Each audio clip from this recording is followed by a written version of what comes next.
Hi friends, welcome to our channel. Karthika Deepam serial next ఎపిసోడ్లో ఏం జరగబోతోందో ఈ వీడియోలో చూసి తెలుసుకుందాం. కార్తీక్ని నిలదీసిన దీప అసలేం జరిగింది అని తెలుసుకోవడానికి ఈ వీడియోని స్కిప్ చేయకుండా ఎండ్ వరకు చూసేయండి.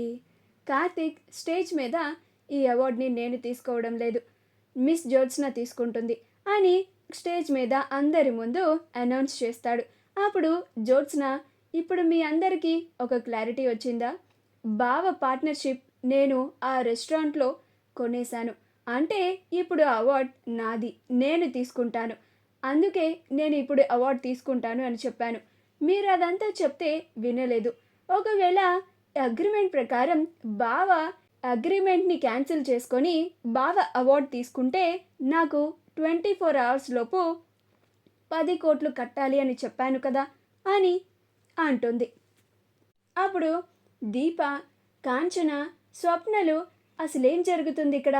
నిన్న కార్తీక్ అవార్డు తీసుకోవడానికి చాలా సంతోషపడ్డాడు కదా, ఇంతలో ఏం మారింది? ఏదో జరిగింది, ఈ జ్యోత్స్నే ఏదో చేసింది, కార్తీక్ కూడా జ్యోత్స్నకి వత్తాసు పలుకుతున్నాడేంటి అని అనుకుంటూ ఉంటారు. ఈలోగా యాంకర్ మిస్ జ్యోత్స్న అవార్డు తీసుకోవడానికి స్టేజ్ మీదకి రావాల్సిందిగా కోరుతున్నాము అని అంటారు. అప్పుడు జ్యోత్స్న అవార్డు తీసుకోవడానికి వెళ్తుంది. అలా జ్యోత్స్ననే అవార్డుని తీసుకుంటుంది. అప్పుడు శివన్నారాయణ, అసలేం జరుగుతుంది ఇక్కడ? ఈ జ్యోత్స్నకి అవార్డు ఎలా వచ్చింది? ఈలోగా జ్యోత్స్న అవార్డు వచ్చింది అని తెలియగానే షేర్స్ని కొనేసి అవార్డు తీసుకుంటుందా? అందుకే ఇలా మాట్లాడుతుందా? నా పరువు కాపాడాను అని అంటుందా అని అనుకుంటూ ఉంటాడు. జ్యోత్స్న అవార్డు తీసుకొని స్పీచ్ ఇస్తుంది. తాను ఇదంతా సాధించడానికి కారణం వాళ్ళ తాతయ్యనని, వాళ్ళ తాతయ్య తనకు ఇన్స్పిరేషన్ అని మొత్తం చెప్తూ ఉంటుంది. అలా కార్తీక్ క్రెడిట్ అంతా జ్యోత్స్న లాగేసుకుంటుంది. అదంతా దీప, కాంచనలకి అస్సలు నచ్చదు. అప్పుడు దీప, ఇదేంటమ్మా, కార్తీక్ బాబు అంత కష్టపడి ఈ అవార్డుని సంపాదించుకుంటే ఆ జ్యోత్స్న తానేదో కష్టపడి సంపాదించుకున్నట్టు అందరి ముందు ఇలా బిల్డప్ ఇస్తోంది అని అంటూ ఉంటుంది. అప్పుడు కాంచన, నాకు అదే అర్థం కావడం లేదు దీప, ముందు ఇక్కడి నుంచి వెళ్ళిపోదాం పదా అని అంటుంది. అప్పుడు స్వప్న కాంచనని తీసుకొని వచ్చేస్తూ ఉంటుంది. అలా అందరూ వెళ్ళిపోతూ ఉంటారు. కార్తీక్ కూడా కాసేపు ఆగిన తర్వాత వచ్చేస్తూ ఉంటే అప్పుడు జ్యోత్స్న, ఆగు బావా, నా కోసం నువ్వు అవార్డుని కూడా వదులుకున్నావు, థ్యాంక్స్ బావా, ఇలా అందరి ముందు అవార్డు నాకు వచ్చేలా చేసినందుకు, మా ఇంటి పరువు కాపాడినందుకు అని అంటుంది. అప్పుడు కార్తీక్ ఏమీ మాట్లాడకుండా మౌనంగా వెళ్ళిపోతాడు. దీప, కార్తీక్ బాబు, మీరు ఎందుకని అవార్డు తీసుకోలేదు, ఆ జ్యోత్స్న చేత ఎందుకు తీసుకోమని చెప్పారు అని అంటుంది.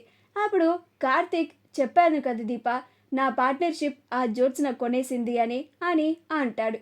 అప్పుడు దీప, లేదు కార్తీక్ బాబు, మీరు మా దగ్గర ఏదో దాస్తున్నారు, నిన్న మాత్రం మీరు అవార్డు తీసుకుంటాను అని చాలా సంతోషంగా ఉన్నారు, కానీ నిన్న ఒకరిని కలిసి వస్తాను అని చెప్పి ఆ తర్వాత నుంచి మీ ప్రవర్తనలో మార్పు వచ్చింది, అప్పుడే ఆ జ్యోత్స్న ఇదంతా చేసిందా? అయినా ఒక్క రోజులో ఇంత హడావిడిగా ఆ జ్యోత్స్న మీ పార్ట్నర్షిప్ని ఎలా కొనేసింది బాబు? అగ్రిమెంట్ అంటుందేంటి బాబు? అసలు ఇవన్నీ ఎప్పుడు జరిగాయి? అసలు ఆ జ్యోత్స్న ఇదంతా ఎందుకు చేస్తోంది అని అంటూ ఉంటుంది. మీరెందుకని ఆ జ్యోత్స్నకి వత్తాసు పలుకుతున్నారు, ఎదురు ఎందుకు మాట్లాడడం లేదు అని అంటుంది. అప్పుడు కార్తీక్, కొన్నిసార్లు కొన్ని దక్కించుకోవాలి అంటే కొన్ని వదులుకోక తప్పదు దీప, అలానే కొన్నిసార్లు మనం మాట్లాడాలి అని అనుకున్నా కానీ మనం మాట్లాడలేకపోవచ్చు కూడా అని అంటాడు. అప్పుడు దీప, అసలు ఏం మాట్లాడుతున్నారు బాబు, దేనికోసం మీరు దేన్ని వదులుకున్నారు అని అంటుంది. అప్పుడు కార్తీక్, సమయం వచ్చినప్పుడు అన్నీ నీకే అర్థమవుతాయిలే దీప అని అంటాడు. మా వీడియో కనుక మీకు నచ్చినట్లయితే లైక్ చేయండి, షేర్ చేయండి, మా ఛానల్ని సబ్స్క్రైబ్ చేసుకోండి, పక్కనే ఉన్న బెల్ ఐకాన్ని క్లిక్ చేయడం మాత్రం మర్చిపోకండి.